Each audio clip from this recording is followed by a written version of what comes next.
உன் இளமை கொஞ்சம் இறங்கி வந்தால் நிழலும் கூட விதிக்கும். மதியாதார் தலைவாசல் விதிக்காதே என்று மானமுள்ள மனிதனுக்கு அவ்வை சொன்னது. அது அவ்வை சொன்னது, அதில் அர்த்தம் உள்ளது.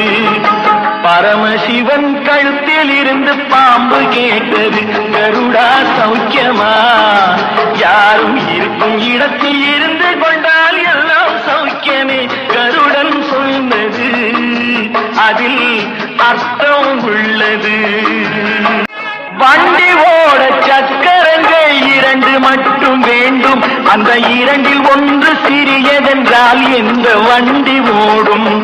உன்னை போலே அளவோடு உறவாடவே